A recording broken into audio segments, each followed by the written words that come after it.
'Cause I went down to the river to pray, singing about the good old days when who should wear the golden crown, show me the way. I was born in Hebron, North Dakota on July 10th, 1932. My mother was a farm girl and she raised Holstein cows, and my father was a butter maker in town at the creamery. And my grandparents on my mother's side are from Germany, in Baden, which is near Heidelberg, both grandparents. And my father's parents and my grandparents are Germans from Russia, from Ukraine. So they both came to this country right around the beginning of 1900. So during the first 2 or 3 years of the war, my dad ran the dairy, and we worked there, and he was determined that he was not an essential business. So at that time, if you weren't an essential business, you could be drafted. So my dad decided to sell the dairy, and we moved to Everett, Washington, where he could get into essential business, which was in the shipyard. When I had my first paper route, I remember I had 60 customers at $1 a month. So we made $60 a month. I had all the money I ever needed to buy clothes and so forth. It was great. Also at that time, because the parents were working or involved, what to do with the kids. So the kids in those days had to figure out what to do on their own. So the boys primarily decided to play baseball. So we gathered a sandlot baseball team, and we played other teams in the area. Also, which was another fun thing to do at Everett, Washington, because you're on the water, my dad purchased a boat. And so we, as a Boy Scout, we would take trips on the boat to what's called Camano Island, which is now pretty much inhabited, but at that time was uninhabited. So we could dig clams, we could dig crab, catch crabfish, salmon fish, which were 45 pounds. I mean, that was a fish in those days. Oh, the Shetland pony, his name was Colonel, and he was an ornery little devil. What he would do is he would grab the shirt collars of us kids, and he would tear the shirt collars. And my mother would say, "Oh no, he tore your shirt collar again." She had a bad name for him. Ended up selling Colonel because he tore too many clothes.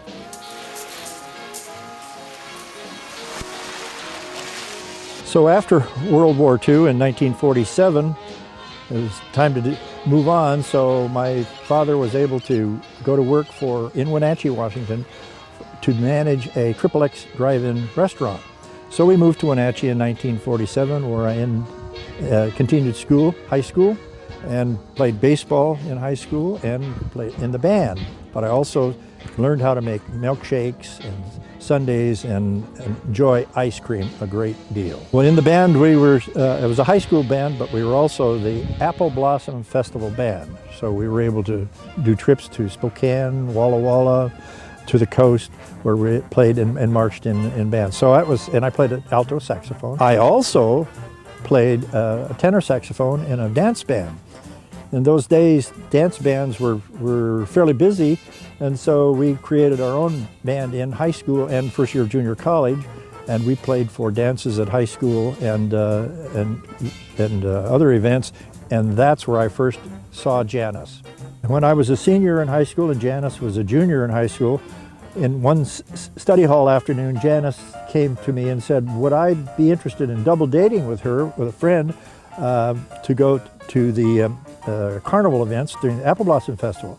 And I said, I don't really think I would be interested in double dating with you, but I sure would like to date you. And she said, oh, well, okay. So we didn't go on a double date, but the next week we had our first date, and we went to the carnival and enjoyed all the events of the Apple Blossom Festival. And that's the beginning of the story.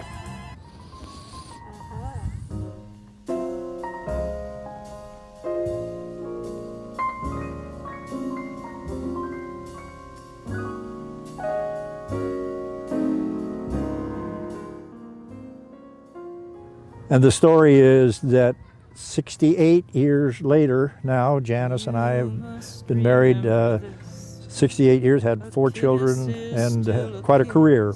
In 1950, I graduated from high school, but in that last year, we dated for about a year, and Janice was in her senior year, and she was a princess in the Apple Blossom Festival Court, and so we that year was filled with a lot of activities. But when she graduated from high school, she was recruited by the FBI. It was very unusual in those days. In 1952, we decided that we would get married in Wenatchee and then move over to Seattle, and I would finish school. No matter what the future brings as time goes by.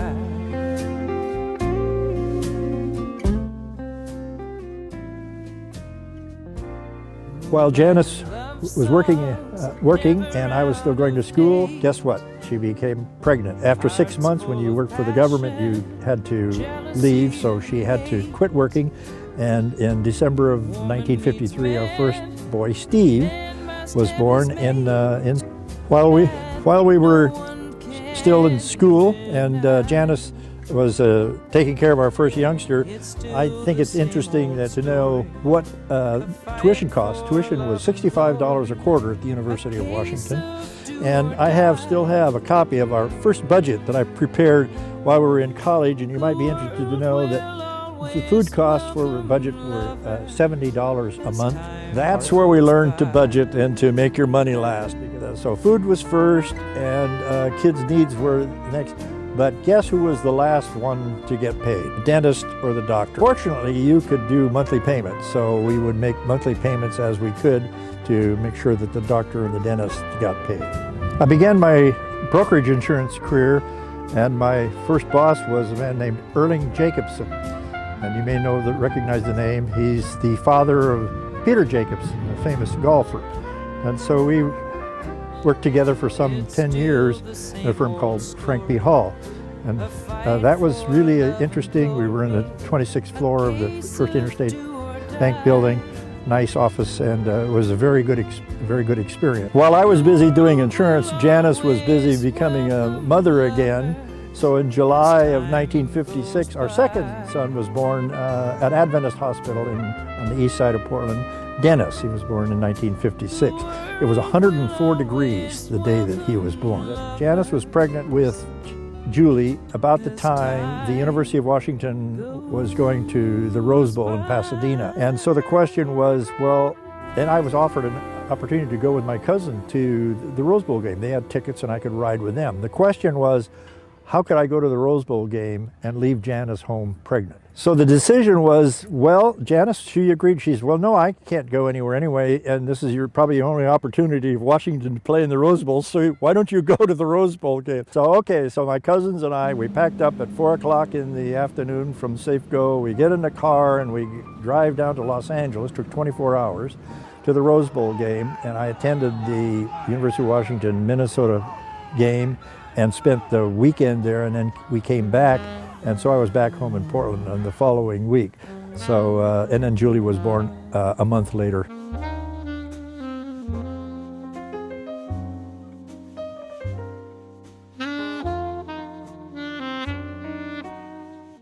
Along the way, while we're active in school activities, Janice becomes pregnant once more. Now, I thought that we were through having a family, but not so. So in 1964, we had our fourth boy, Daryl, and he was the youngest, but he was really active, and they took him to all the sports activities. He was involved in everything that we did. So. During this time, we were approaching 25 years of marriage, so we decided to have a 25th anniversary celebration at the Forestry Center in Portland, and we would invite all the relatives and all the friends and all the church people and all the business people, and we would have plenty of beer and we would have lots to eat. So we did that, and it was wonderful. And so my brother brought the 1939 Chev, which was purchased by my dad in 1939, and we were able to have pictures and to ride in the vehicle that we first dated in. So what to do for a 25th anniversary party time, we decided we'd go to Hawaii. We had friends that had a timeshare in Hawaii, so we went to Maui, Hawaii, and we really enjoyed that. We had some great times, some great pictures there, and we ended up buying a timeshare while we were there on Maui.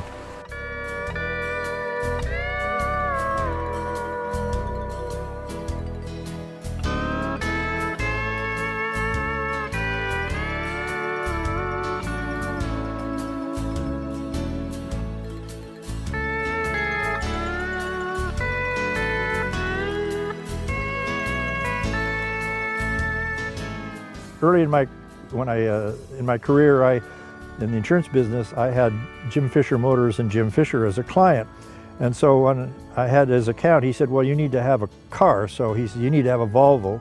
So I bought, in 1978, I bought a Volvo. Along the way in Beaverton, all of our children went through schools, the Beaverton School District schools in grade school, junior high school, and high school, all 4 of them. And so I became involved in booster club activities. I became the president of Sunset High School Booster Club, and also quite involved in the Beaverton Optimist Club.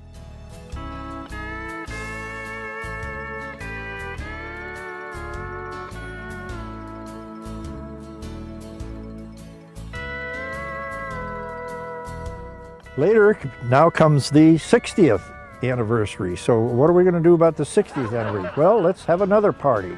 So we decided to have it at the church, at the Murray Hills Christian Church, which we've been members for a number of years, and we were very active in that church. So we had a huge dinner, and we had all the relatives again come by, and we had a wonderful time at that celebration. We called it the 80-60 party. That was, I had my 80th birthday, and we had our 60th wedding anniversary at the same time. That was quite a bash.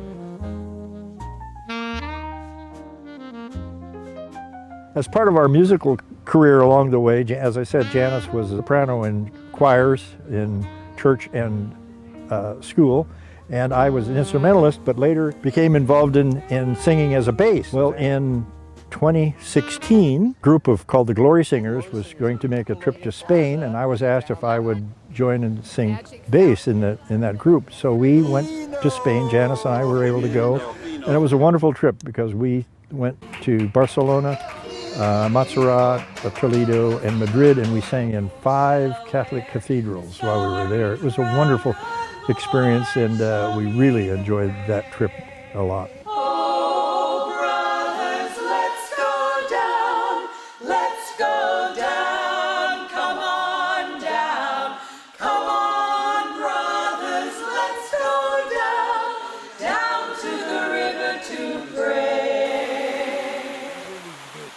And along the way, while Janice is in the antique business, I'm continuing in my own business as the all insurance agency, and began to specialize in healthcare business, which was really the assisted living.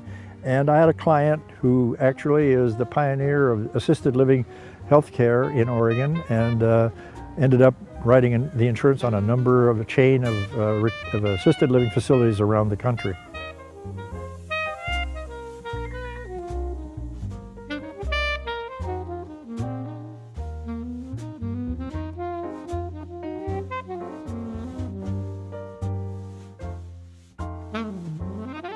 Then comes 65th anniversary. So we had went on a cruise to Alaska, and it was the first time we'd had a cruise. We really enjoyed ourselves at that. So we have, again, pictures of our celebration in Wenatchee, again with the 39 Chevrolet and the car that we dated in, and having hamburgers at Dusty's Drive-In, which is